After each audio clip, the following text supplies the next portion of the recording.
Tonight we're going way, way back, to a time when the sky cracked open over the Mongolian steppe, when the only thing louder than the wind was the thunder of hooves, and when being born with a blood clot in your hand was considered a cosmic sign you might be destined to rule, or die young.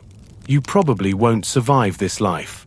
Not because of enemy arrows or famine or exile, but because you're not ready to eat tree bark for breakfast and sleep in a goat's stomach to stay warm.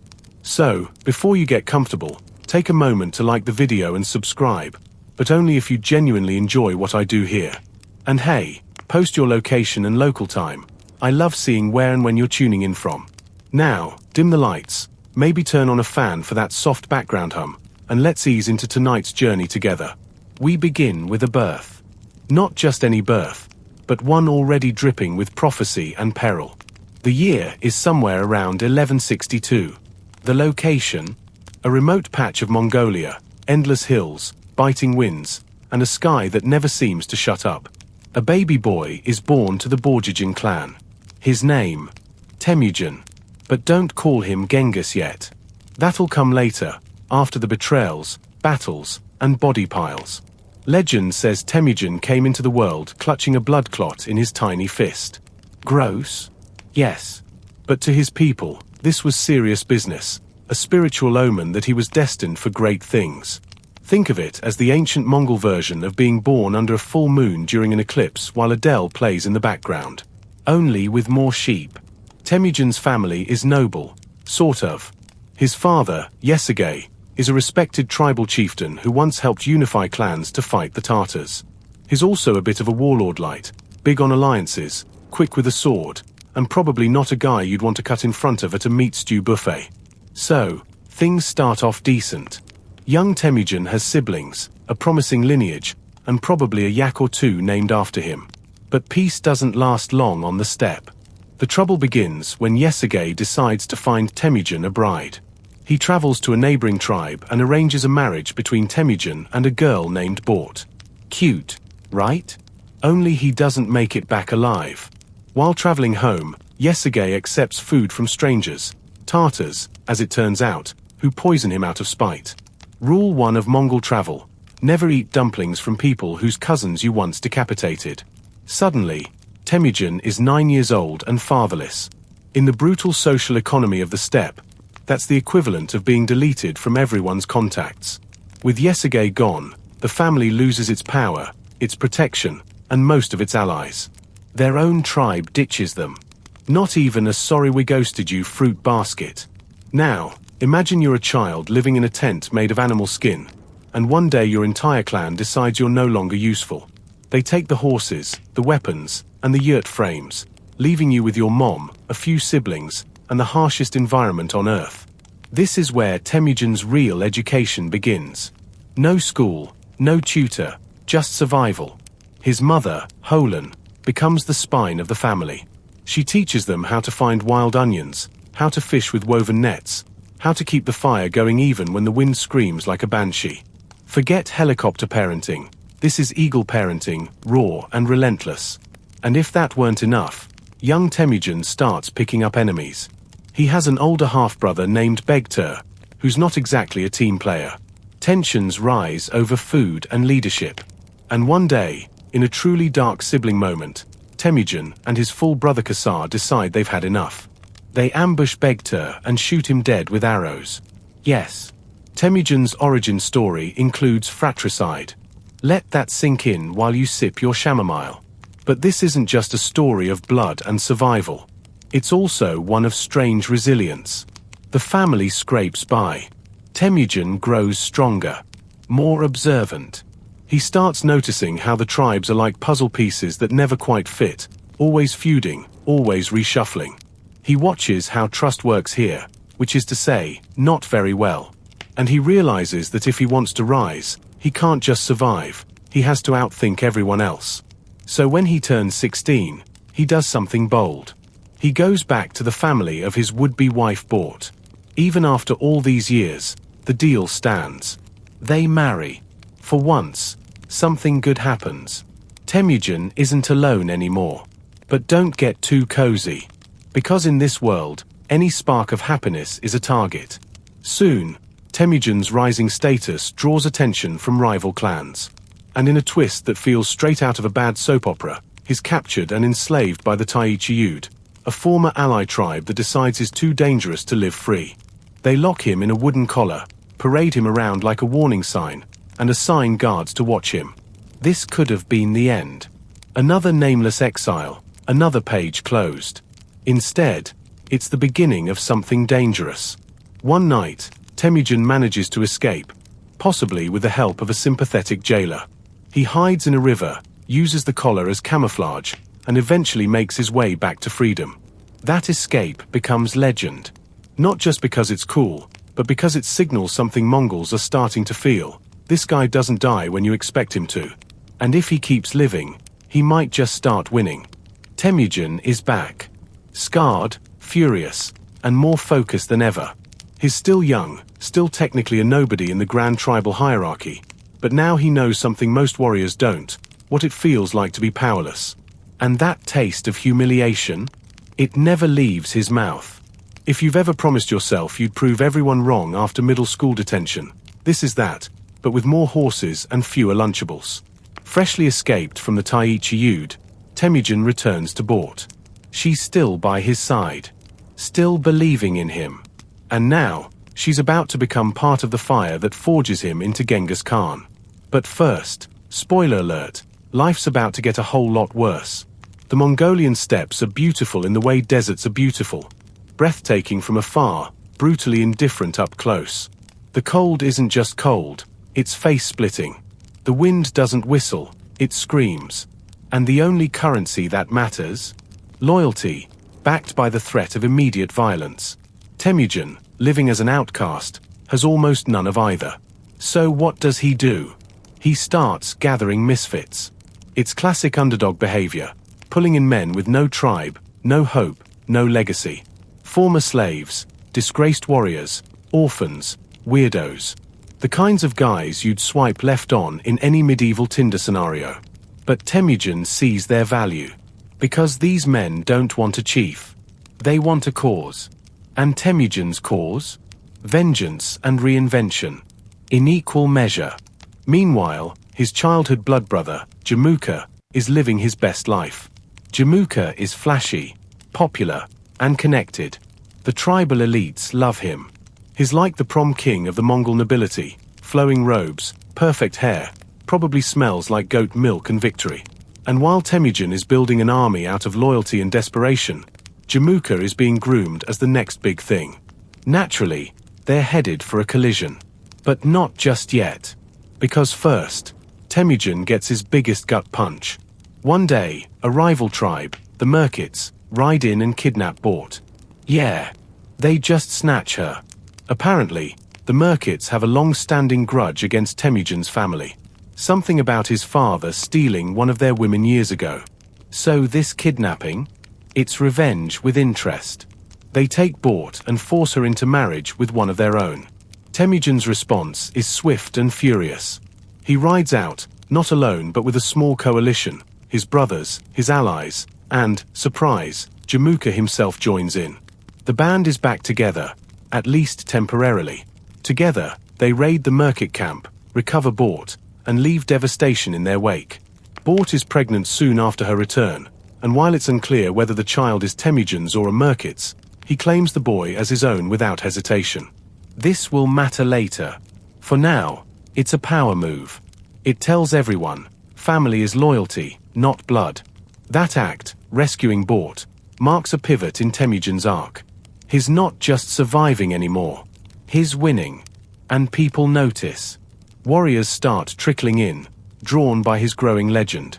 But these aren't your average followers.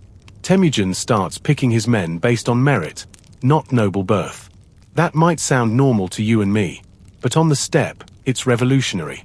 It's also dangerous. The elites hate it. Imagine if the high school janitor became class president because he threw better parties and wrestled a bear. People would talk. Temujin's army grows in size and weirdness.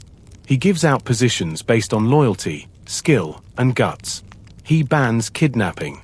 He punishes theft within the tribe.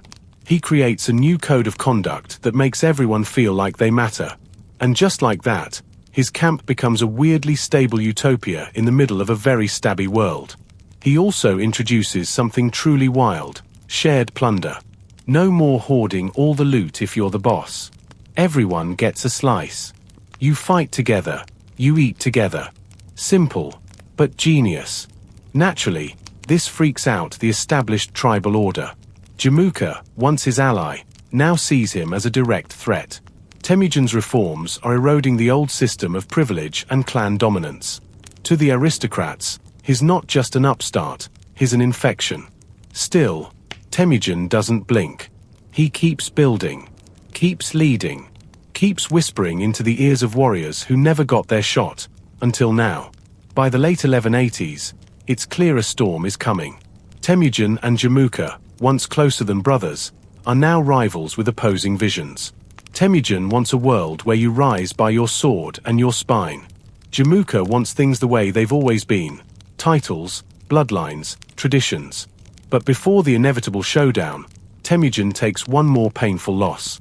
His blood brother Belgute, his actual sibling, is nearly beaten to death by a rival tribe.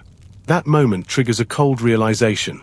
No matter how many reforms he makes, no matter how noble his cause, the world won't change on kindness alone. Power. He needs more power. And so he begins to dream bigger. Beyond just revenge. Beyond just surviving. He starts imagining a united Mongol nation, not a loose collection of bickering tribes, but a single force under one rule. That dream will cost him everything. And it will change the world. By now, Temujin has enemies. Not the lurking behind your back kind. The marching toward your camp with swords kind. And leading that parade is none other than Jamuka, former blood brother, current thorn in the saddle, and self-declared champion of the old elite. Their split is more than personal. It's ideological.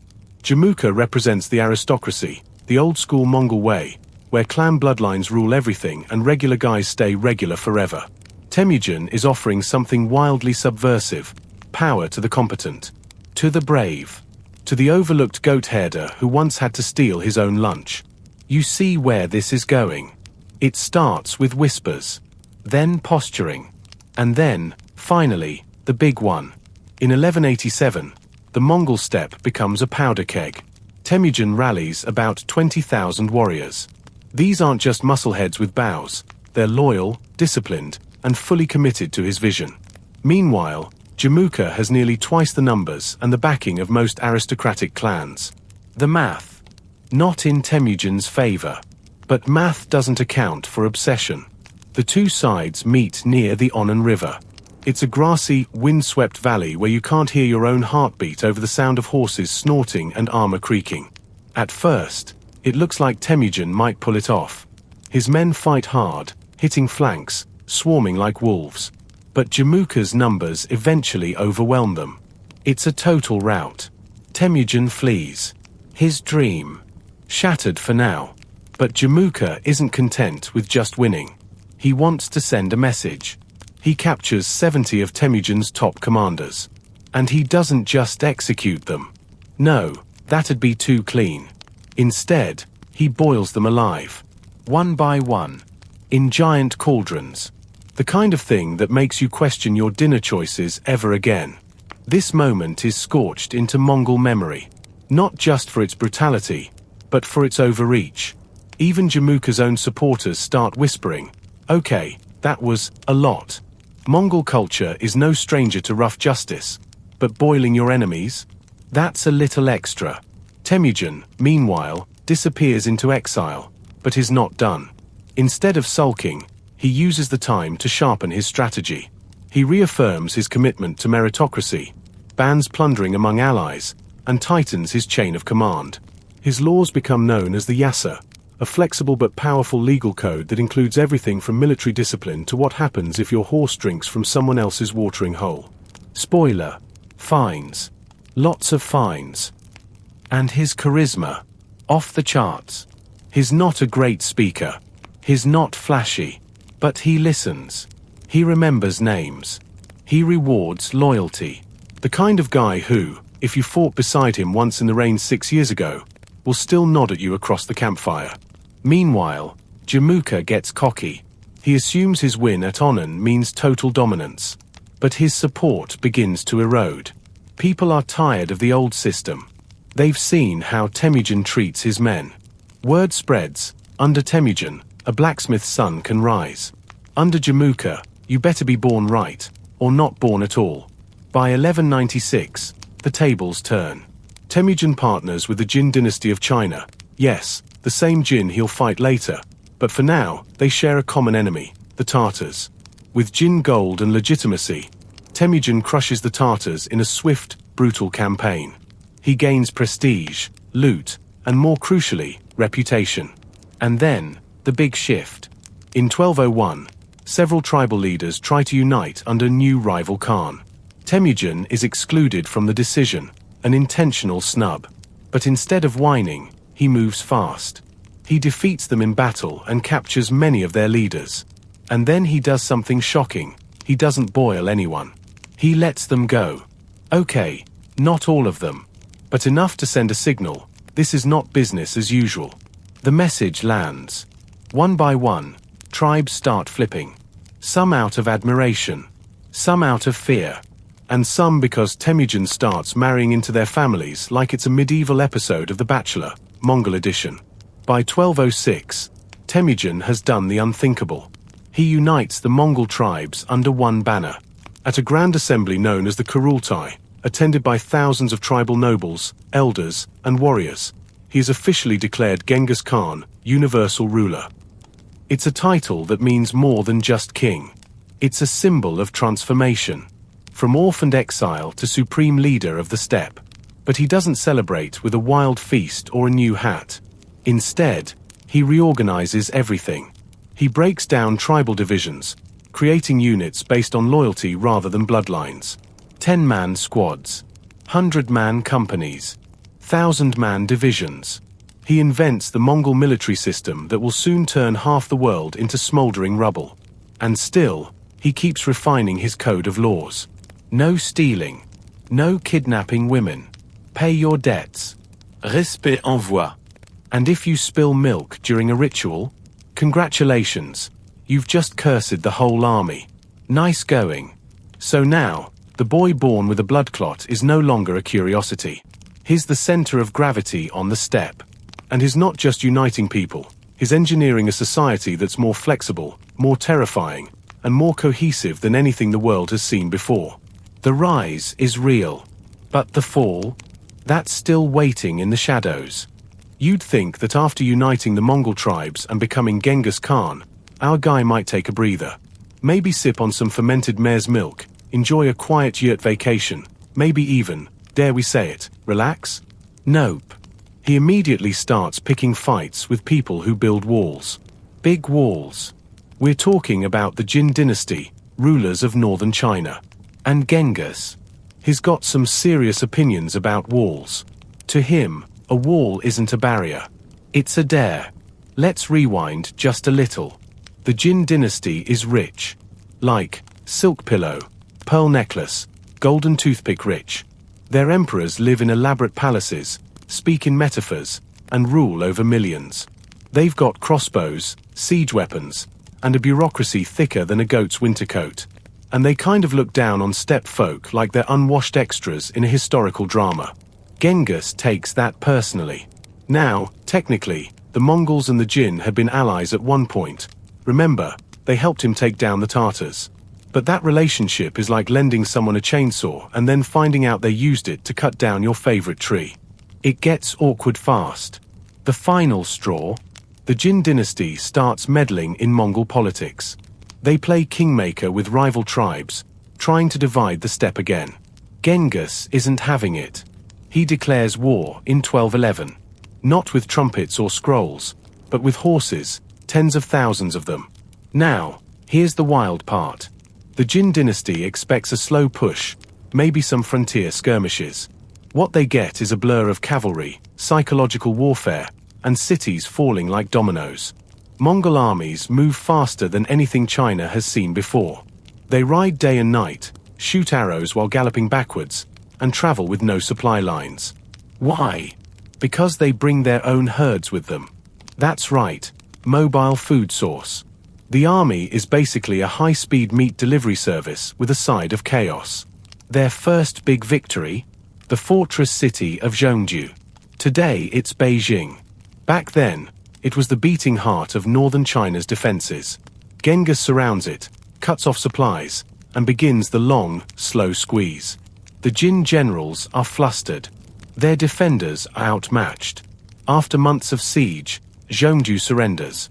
The Mongols roll in, and it's not pretty. The city is looted, burned, and left as a smoking caution sign for every other walled city in the region. What makes this campaign different is that Genghis doesn't just destroy. He studies. He kidnaps engineers. He adopts siege tech. He watches how the Jin fight and thinks, yeah, I can do that better. Mongols start using catapults, battering rams, and even gunpowder-based bombs. The nomads are evolving, fast. And while Genghis is out there kicking down walls, he's also playing political chess. He sends letters to enemy commanders offering them positions if they surrender. Many of them do. Why die defending a city when you could ride with the Khan and loot someone else's instead? He also lets his troops vote on whether to execute prisoners or absorb them.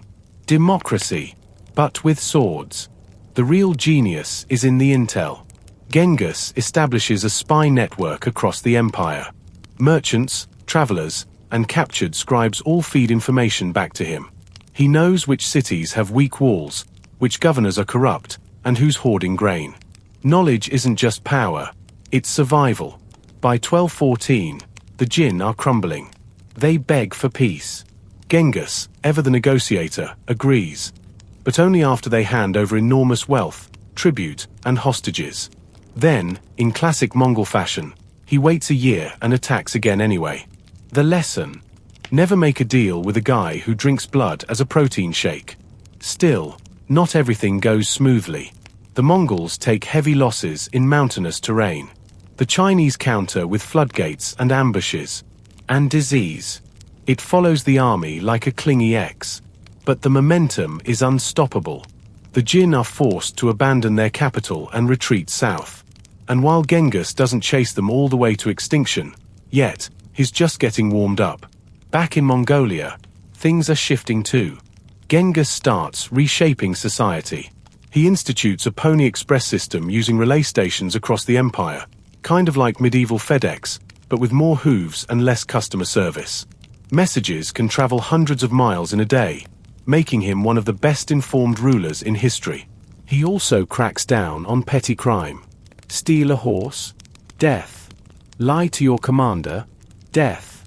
Drop a weapon in battle and pretend you didn't? Death with extra embarrassment. Mongol justice is quick, harsh, and weirdly effective. As for the population under his rule, many are allowed to keep their customs, religions, and even leaders, as long as they pay taxes and don't rebel. Genghis isn't trying to erase cultures. He just wants everyone to fall in line under one enormous, terrifying umbrella. But this rise isn't just about military conquest. It's also deeply personal. For Genghis, every victory chips away at the memory of being that starving, fatherless boy scraping roots from the frozen ground. Every fortress he topples is another nail in the coffin of the old world that rejected him.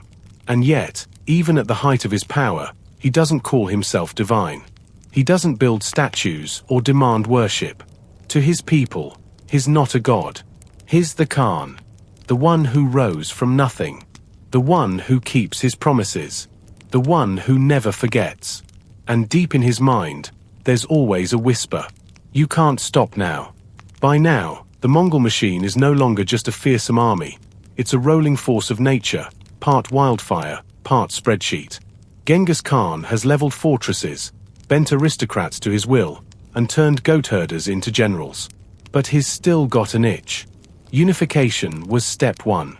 Revenge against the Jin dynasty was step 2. Step 3. Take the entire Silk Road, one scorched city at a time. See, the Silk Road isn't just a fancy trade route connecting east and west. It's a glittering economic superhighway. Picture caravans carrying silk, spices, glass beads, poetry, perfumes, philosophical texts, pickled fish, you name it. Cities along the way grow rich, taxing those goods and offering safe passage, for a price. And that price? Genghis Khan finds it offensive. He's not trying to negotiate anymore. He's not even trying to coexist. He wants to own the lanes, the gates, and every dusty market stall in between. If you're a ruler sitting on a key Silk Road city, you're either about to become a Mongol ally or Mongol seasoning. His westward gaze lands on a tempting target, the Khwarezmian Empire. Now, this is not a tiny outpost. It's a serious player in the Islamic world, covering parts of modern-day Iran, Turkmenistan, Uzbekistan, and Afghanistan. The Khwarezmians have fortified cities, scholarly elites, and an emperor who loves fine architecture and being underestimated. That emperor is Ala ad-Din Muhammad II. And oh boy, is he about to fumble the diplomatic ball. In 1218, Genghis sends a caravan of Muslim merchants and Mongol envoys westward, a perfectly polite mission meant to open trade. The caravan reaches the Khwarezmian border and is promptly seized. Their goods confiscated. The traders accused of being spies. And in the biggest blunder since someone forgot to oil their horse saddle, the governor of Otrar executes them. You might think, okay, tempers flare, it was a misunderstanding, maybe they'll work it out. Nope. Genghis gives the Khwarezmian emperor a diplomatic out. Return the governor for punishment, make amends, and we can pretend this never happened. Instead, the emperor kills the Mongol ambassador. And just like that, it's personal. Imagine telling the guy who invented the postal relay system and owns the fastest cavalry in history, "Yeah, I killed your mailman. Do something about it." He does. In 1219, Genghis launches a full-scale invasion of Khwarezmian territory. But he doesn't just ride west in a straight line. That would be far too predictable. Instead, he splits his forces into multi-pronged detachments, moving like water around mountains, across deserts, and through frozen rivers. One army moves south into Persia. Another cuts through the heart of Central Asia. And one elite detachment, led by his trusted General Subutai, loops all the way around to cut off retreat. The first target? Otrar, the city that started this mess. The Mongols lay siege. The walls hold for 5 grueling months. But Mongols don't mind waiting. They fill in moats, dig tunnels, and finally break through.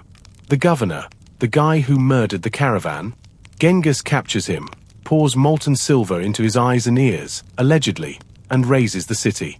Next up, Bukhara, a cultural gem. A city of poets, scholars, and beautiful mosques. When the Mongols arrive, the defenders panic.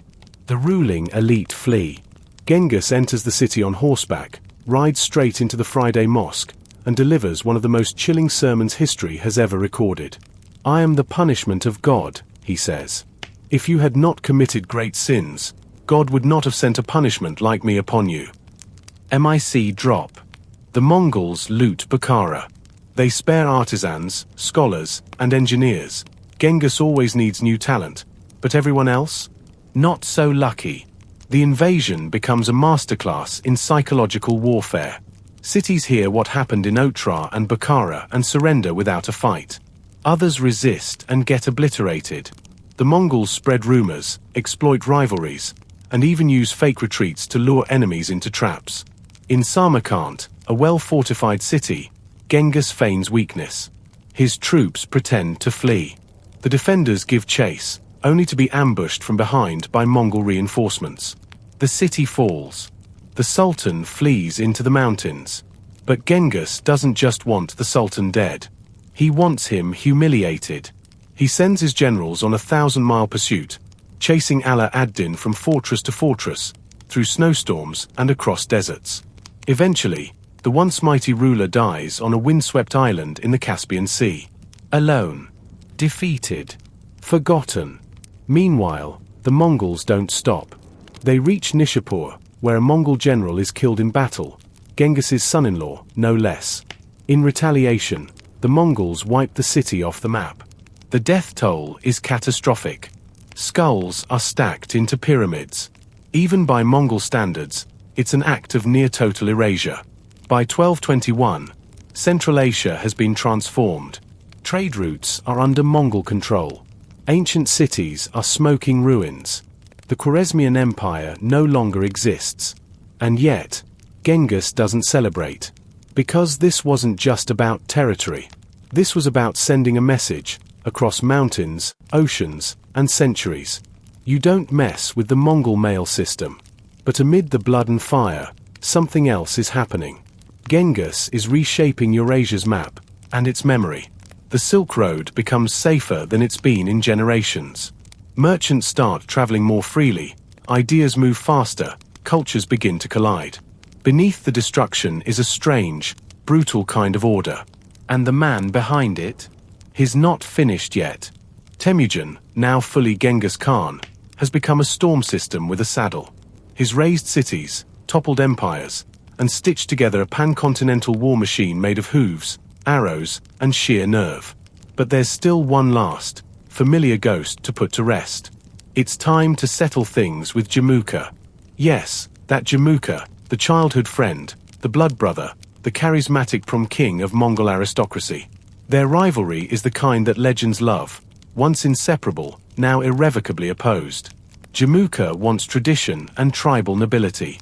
Genghis wants merit, order, and absolute loyalty. They've clashed before, remember? Back at the Battle of the Onon River, Jamuka won and followed it up with some light boiling of prisoners, which, turns out, didn't help his long-term PR. But now, things are different. It's 1201. The steppe has changed.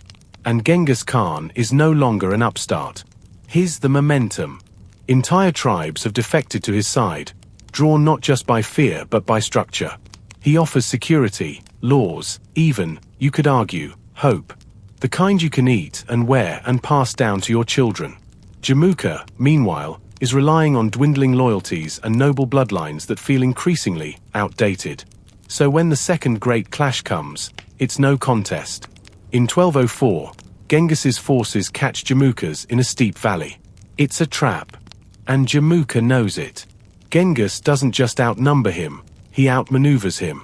Mongol tactics, honed like a blade, come slicing through Jamuka's traditional war lines. His army breaks, scatters. Jamuka flees, is eventually betrayed by his own men, and, here's the twist, delivered directly to Genghis Khan. Now, imagine the drama here. This isn't just a rival. This is a man who once swore blood brotherhood with you, who once rescued your kidnapped wife, who knew your first dreams before the world did, and he's kneeling in front of you. Genghis doesn't rage. He doesn't humiliate. He offers Jamuka mercy. Not just a pardon, a place in his ranks, a second chance. And what does Jamuka do? He declines. Instead, he asks for an honorable death. Genghis grants it. No boiling, no spectacle.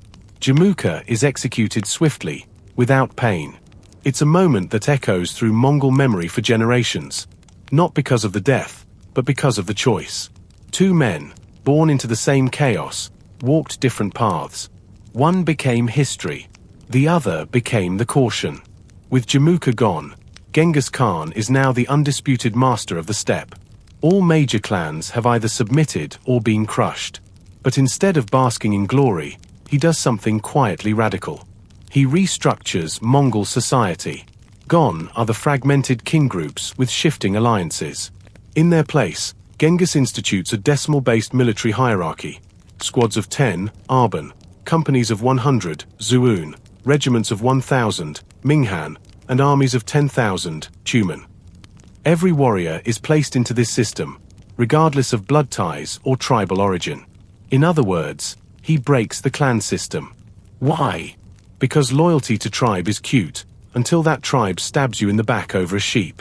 Genghis wants loyalty to him, to the empire, to the idea that the Mongol identity isn't what you're born into, it's what you fight for.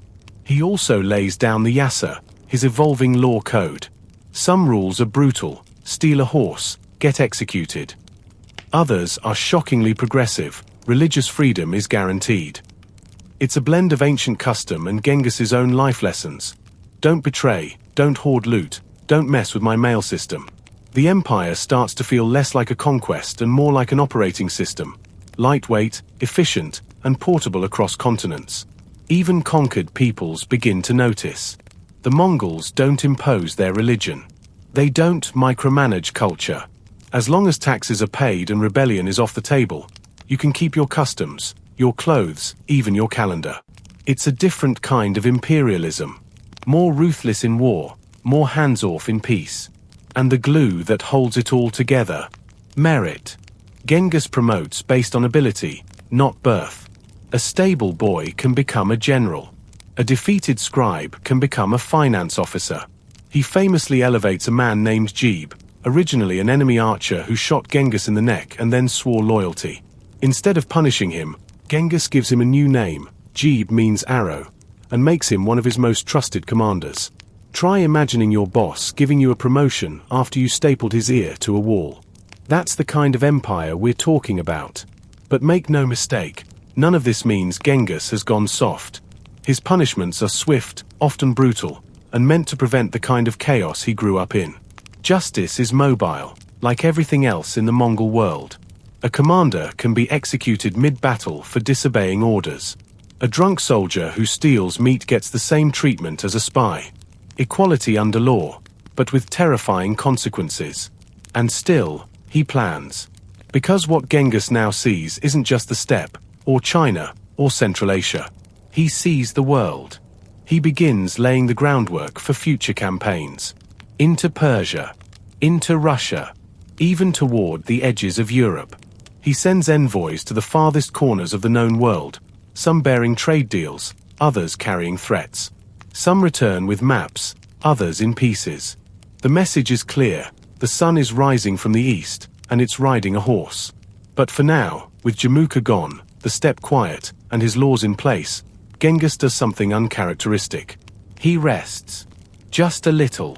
By now, the steppe belongs to Genghis Khan like the sky belongs to hawks. His empire stretches so far, the maps keep running out of parchment. But you know Genghis, he doesn't just want land. He wants order. He wants movement. He wants the entire known world to tick to his rhythm like a very well-disciplined drum circle. And what's the first thing he does after conquering half of Asia? He builds a postal service. Yes, a postal service. It's called the Yam, and it's not just some guy on a donkey yelling about papyrus scrolls. No, this thing is hardcore. Picture a system of relay stations, spaced every 25 to 30 miles across thousands of kilometers of empire. Each one stocked with fresh horses, food, and spare gear. Messengers ride at full tilt, switching mounts like Formula One pit stops. A single dispatch can travel over 200 miles in a day. This is the 13th century version of fiber optic communication. If you're a Mongol general 600 miles away and Genghis wants you to stop conquering and start building bridges, you'll hear about it by tomorrow morning. And just to make sure nobody messes with the system, interfering with a Yam messenger is punishable by death. Yes, even if you're a noble. Even if you're the cousin of the guy who makes the fermented mare's milk. The mail must flow. But it's not just mail. The Yam also moves intelligence, maps, trade info, weather updates, and probably the occasional family gossip.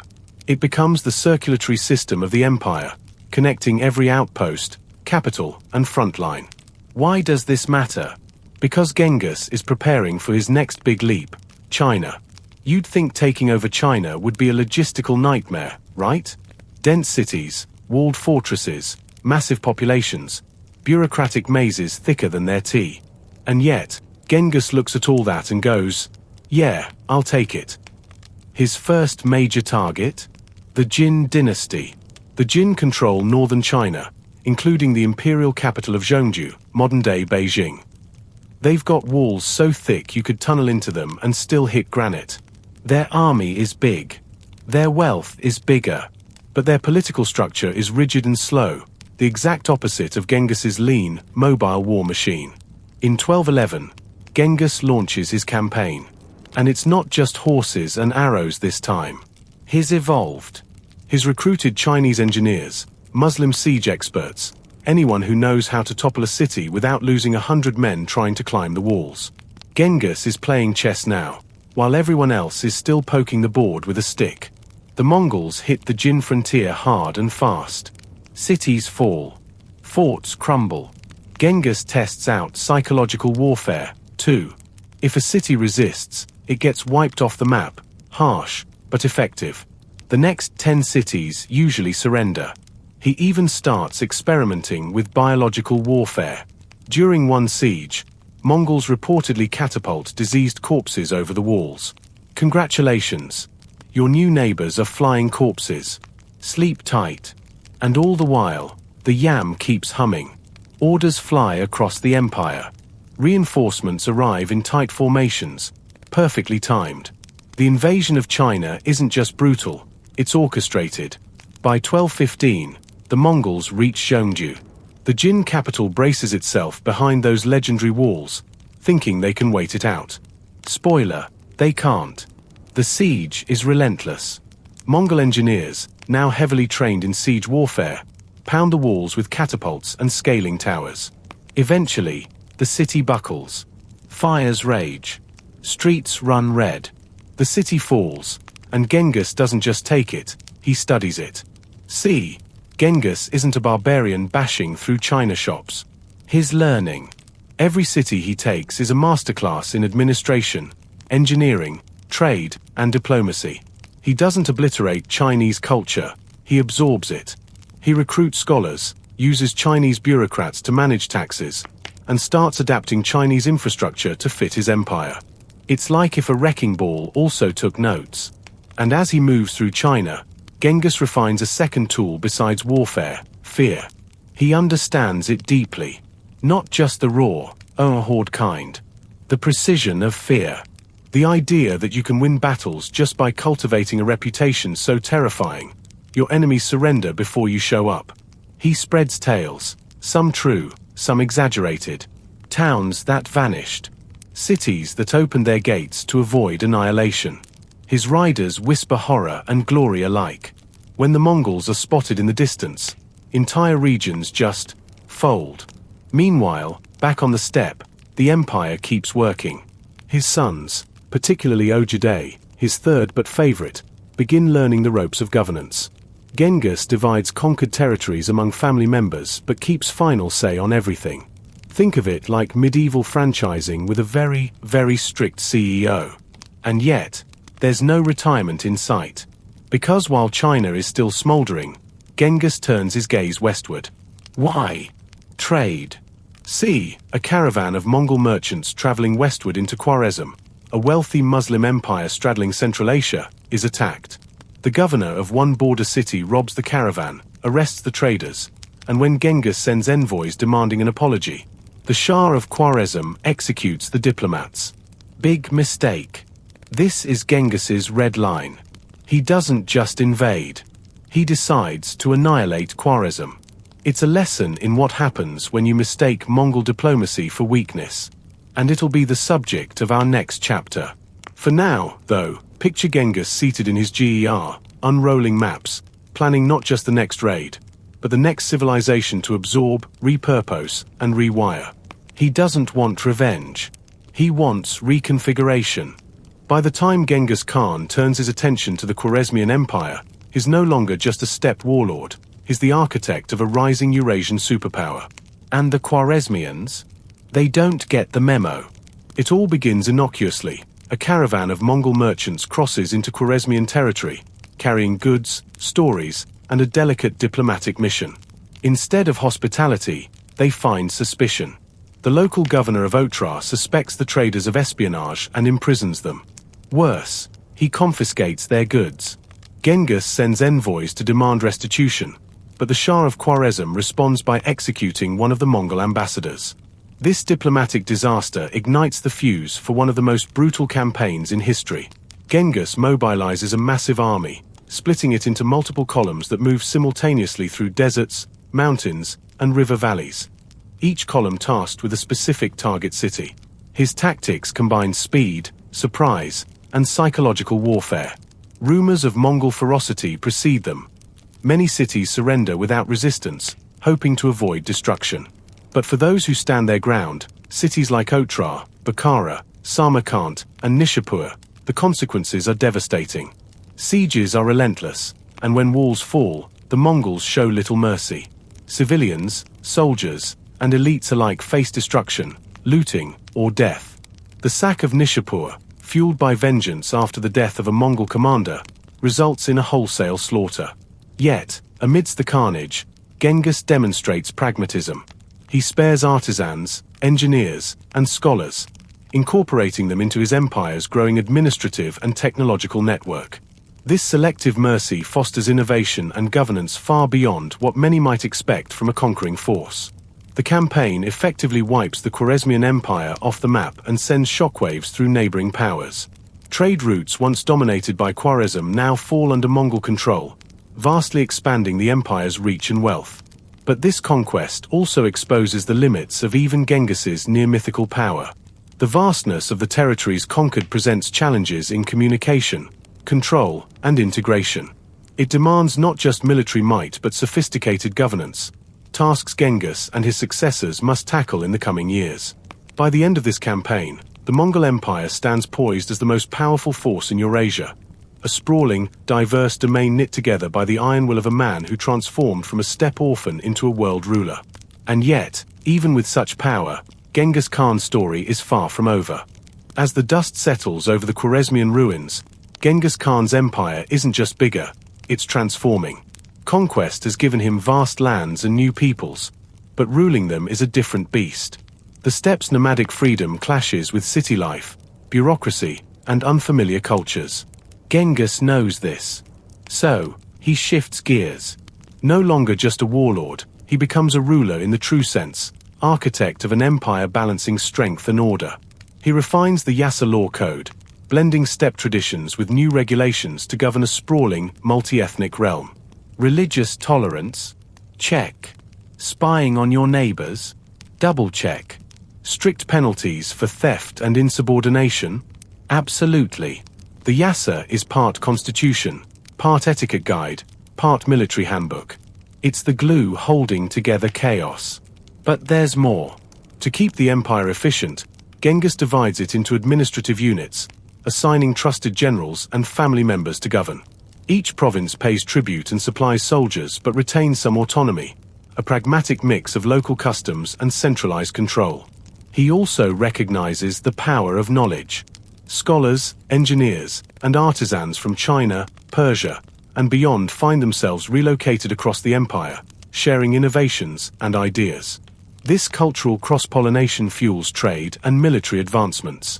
Meanwhile, the famed Mongol communication network, the YAM, expands.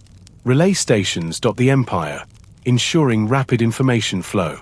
Genghis can issue commands across thousands of miles with unprecedented speed, a medieval internet of sorts. The military evolves too. Genghis trains his warriors in siegecraft, engineering, and tactics borrowed from conquered peoples. Cavalry remains the core, but now supported by catapults, battering rams, and psychological warfare. Yet, despite the empire's size, Genghis keeps it surprisingly nimble. Loyalty, meritocracy, and discipline are non-negotiable. Commanders rise or fall by skill, not birthright. Soldiers are fiercely loyal, knowing they serve a leader who rewards competence. This new system starts to ripple outward. Neighboring powers watch warily as the Mongol shadow stretches. Genghis sends envoys west and south, sometimes with gifts, sometimes with thinly veiled threats. The message: join or be crushed. Internally, the Khan works tirelessly, often sleeping little, driven by a restless ambition. Despite victories, he mourns personal losses. The deaths of beloved family members and friends remind him of life's fragility. Still, the empire grows, with eyes now turning to the lands beyond, Eastern Europe, the Middle East, and the rich cities of the Islamic world. Genghis Khan's story is no longer just about conquest. It's about crafting a new world order, one built on speed, fear, and a surprising dose of tolerance. But every empire faces limits, and challenges are looming on the horizon. The Mongol Empire under Genghis Khan is now an unstoppable force, but even the mightiest horsemen can't outrun the complexities of empire forever. As the campaigns roll onward, Genghis turns his strategic eye toward the vast and wealthy lands to the west, Europe and the Middle East, places ripe with opportunity and, naturally, challenges.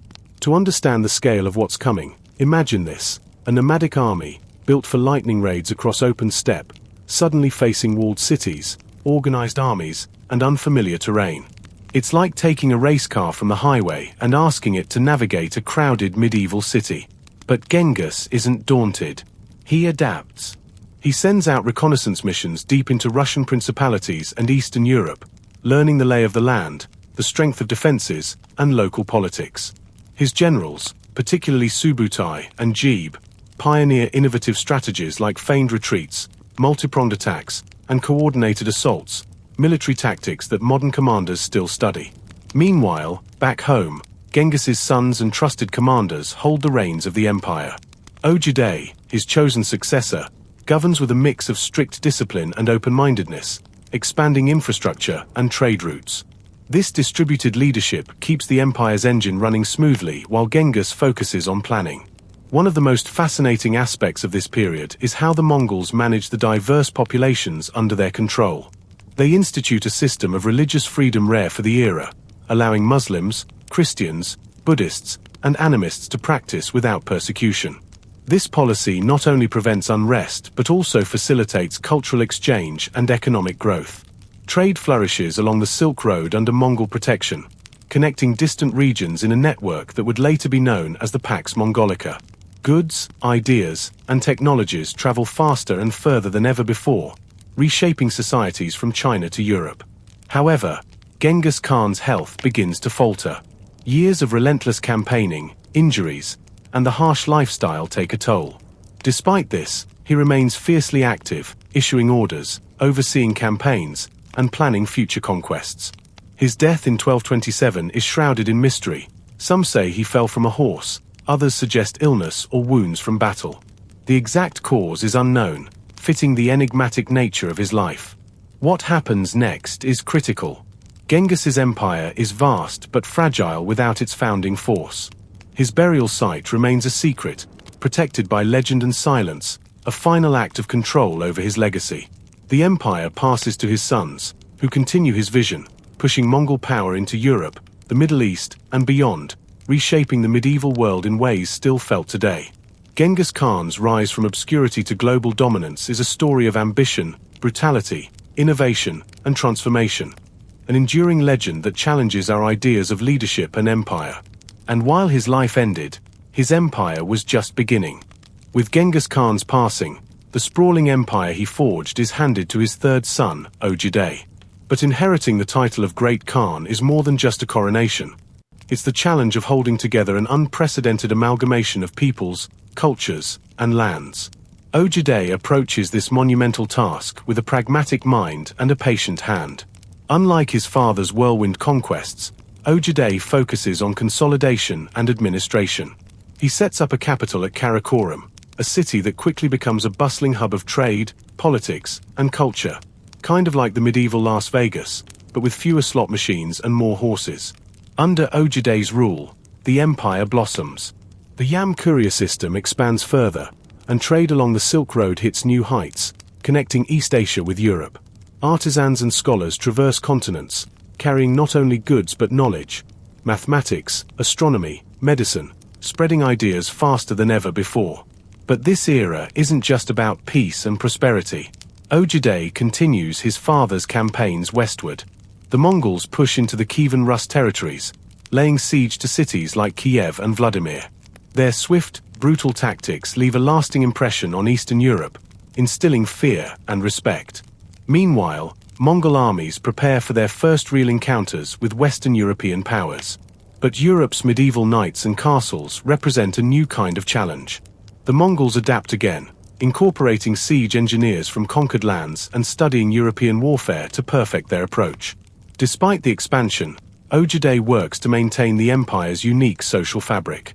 Religious freedom remains a hallmark, with Buddhist monks, Muslim scholars, and Christian priests all coexisting under the Mongol umbrella. It's a bizarre yet effective mosaic, held together by a common loyalty to the Khan and the empire. On the home front, Ogedei fosters infrastructure, roads, postal stations, and bridges, cementing the empire's economic backbone. He also enforces laws that curb corruption and disorder, refining the Yasa Code. However, ruling such a vast empire isn't without its troubles.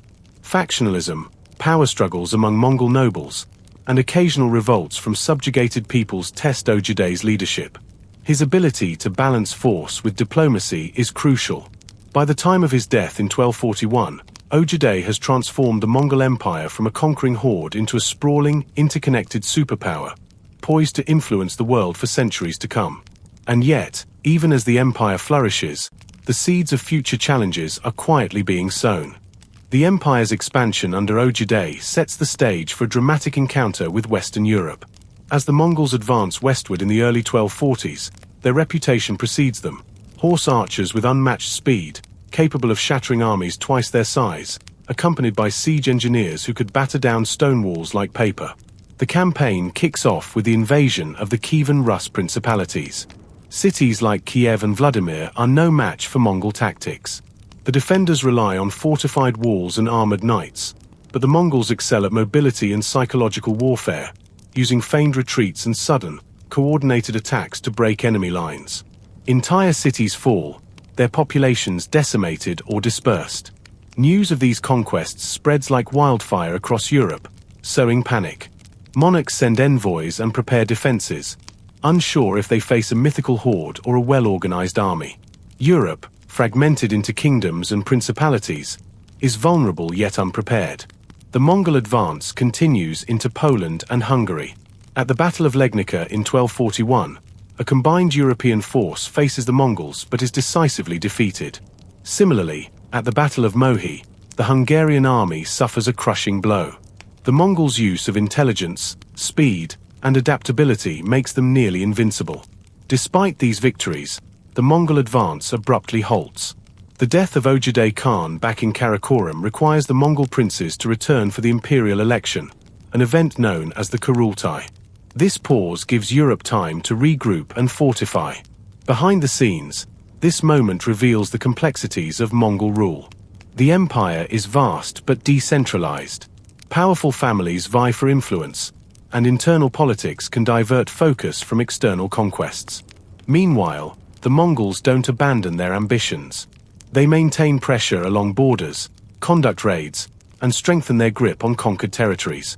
Their presence reshapes Eastern Europe's political landscape, influencing everything from trade to military strategy. This period also highlights the Mongols' pragmatism. Instead of enforcing cultural or religious uniformity, they govern with tolerance, allowing local elites to maintain power if they submit. This approach reduces resistance and fosters economic stability. As Europe braces for possible renewed invasion, the Mongol Empire shifts toward governance and integration, balancing conquest with administration. The era of unstoppable expansion gives way to a more complex age of empire building, where leadership, diplomacy, and infrastructure become as important as battlefield victories. The story of the Mongols in Europe is a reminder that history often turns on moments beyond the battlefield. Succession, politics, and timing all shape the fate of empires. The Mongol Empire, now the largest contiguous land empire in history, faces a new and trickier phase, staying that way. Holding it together is like trying to keep a tiger, a camel, and a flock of pigeons in the same pen. Different needs, different instincts, and plenty of snapping beaks. After Ojibde's death, the question of succession sparks a tug-of-war that drags on for years. Multiple factions within the royal family argue over who should wear the title of Great Khan. And while these high-stakes squabbles play out in the capital, cracks begin to form across the empire. Back in the heartlands, power is split among four major khanates, semi-independent regions ruled by descendants of Genghis Khan. There's the Yuan dynasty in China, run by Kublai, the Ilkhanate in Persia, the Chagatai Khanate in Central Asia, and the Golden Horde in Russia. Each operates a little differently. Think of them as siblings forced to share a house after college, still related, but constantly eyeing each other's snacks. Some of these khanates get along fine, others go full sibling rivalry. The Chagatai and Ilkhanates, for instance, bicker over borders and trade routes. Tensions flare, especially when economic interests collide. In short, the unity of the Mongol world begins to fray, not with a bang, but with 1,000 passive-aggressive squabbles. Meanwhile, Kublai Khan, Genghis's grandson, emerges as a major player.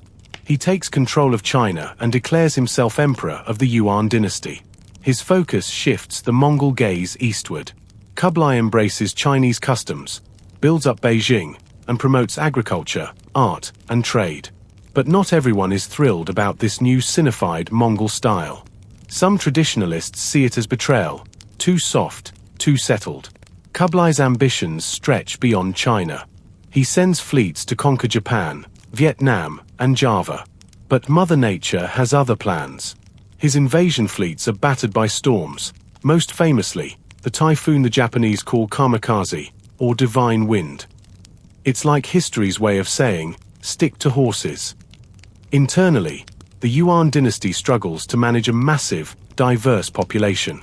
The Mongol elite sits at the top of a rigid hierarchy, ruling over millions of Han Chinese, Central Asians, and foreigners.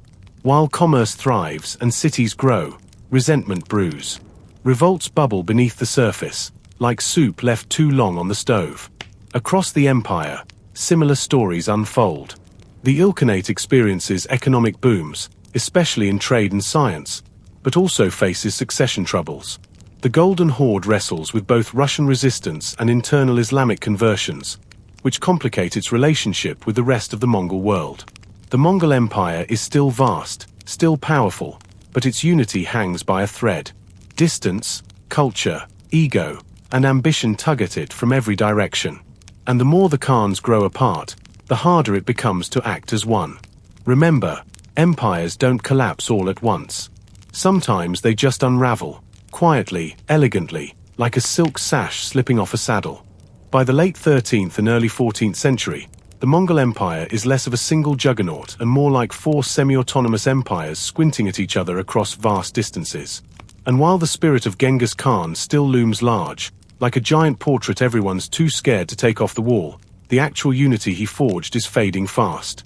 Let's take a little detour to each corner of the fractured empire. In Persia, the Ilkhanate is doing something unexpected. It's becoming a hub of art, science, and tax drama. Yes, the same warriors who once reduced entire cities to ash are now funding astronomical observatories and hiring mathematicians. But behind the intellectual glow, financial strains tighten. They try printing paper money a la China. Spoiler, it flops harder than a catapult with no rock. In the Chagatai Khanate, straddling Central Asia, things turn chaotic. This region never fully settles into a stable regime. Rival leaders rise and fall like waves, and Islamic conversion among Mongol elites further complicates governance. Some embrace it deeply, others pretend just enough to keep allies happy. It's like a high-stakes game of theological musical chairs. Meanwhile, the Golden Horde in Russia is getting rich, very rich. They dominate the steppe and control the flow of tribute from Russian principalities. Their capital, Sarai, becomes a glittering hub of trade and diplomacy. But that gold doesn't buy stability. Leadership changes are frequent and messy, often settled with sharp blades rather than ballots. And then there's China, where Kublai Khan's Yuan dynasty hits its awkward phase. After his death in 1294, things spiral. Successors squabble, the bureaucracy bloats, famines strike, and Han Chinese resentment builds. The Mongols, once unstoppable, now seem out of step. Rulers who can conquer a continent but can't handle a rice shortage. It all begins to feel tired.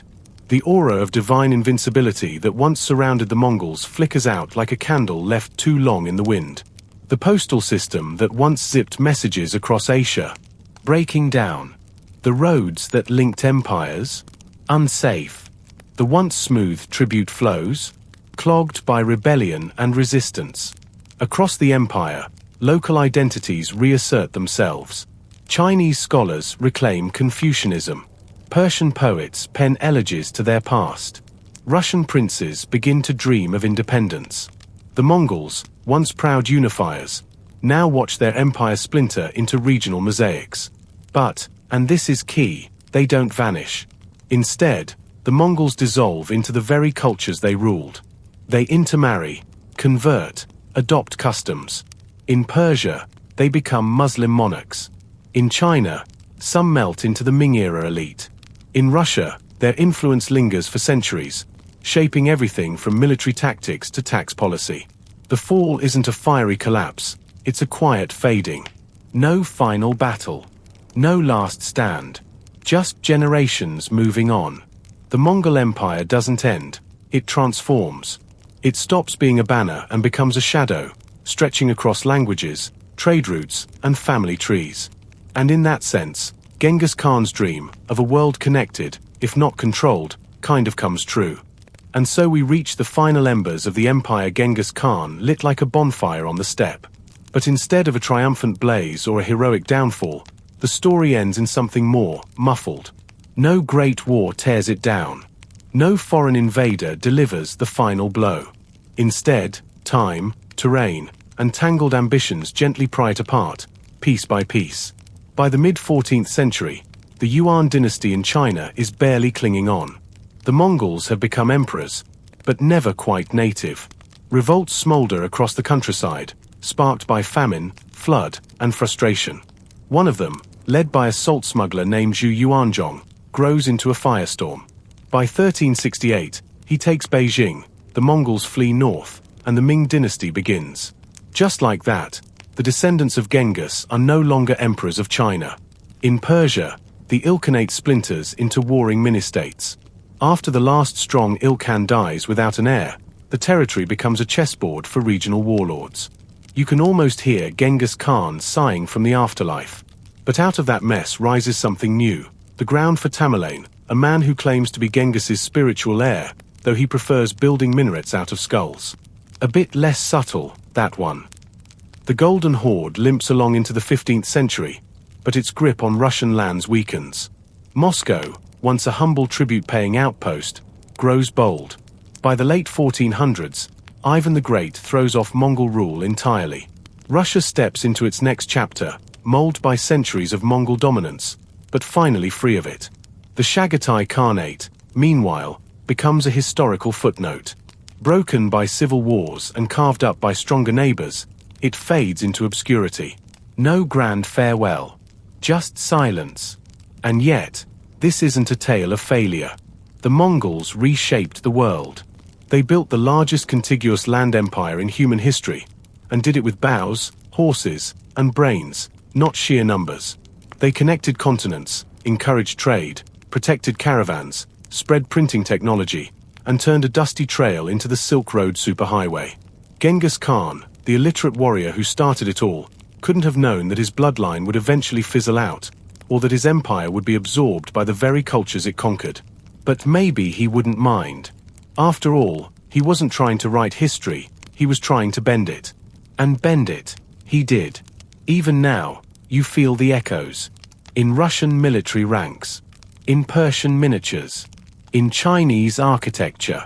In your DNA. Because yes, the rumors are true. A surprisingly large number of people today carry Genghis Khan's Y chromosome signature. Talk about leaving a legacy. His story isn't clean, or comfortable. It's messy, contradictory, and astonishing. The rise was meteoric. The fall was inevitable. And in the quiet after the conquest, something else grew. Stories, roads, recipes, hybrid dynasties, and new languages. Genghis Khan didn't just conquer the world, he wove himself into it. So now, we leave behind the galloping hooves, the desert winds, and the smoky remains of sacked cities. Let the banners fall and the war cries fade into something gentler. Picture the steppe at dusk, quiet, endless, a sea of gold under a lavender sky. The kind of silence that feels like an exhale after centuries of storm. Imagine a campfire flickering outside a felt tent. The smell of milk tea, the low hum of a two-stringed horsehead fiddle. A warrior leans back, eyes half closed, letting the past drift over him like the wind, neither cruel nor kind, just present. The world Genghis Khan conquered no longer exists, but pieces of it remain tucked into the folds of maps and the margins of books, scattered like arrowheads buried beneath centuries of dust. His empire is gone, but its outline is stitched into history with thread you can still trace, if you look close enough. And maybe that's the comfort in stories like this. Even the loudest lives become whispers. Even the fiercest storms settle into calm. And in that calm, we find rest. You've made it through warlords, betrayals, and battles spanning half the globe. Now, you deserve peace. So sink deeper into your pillow, let the wind carry you across the grasslands, and know that history, like sleep, always circles back to silence.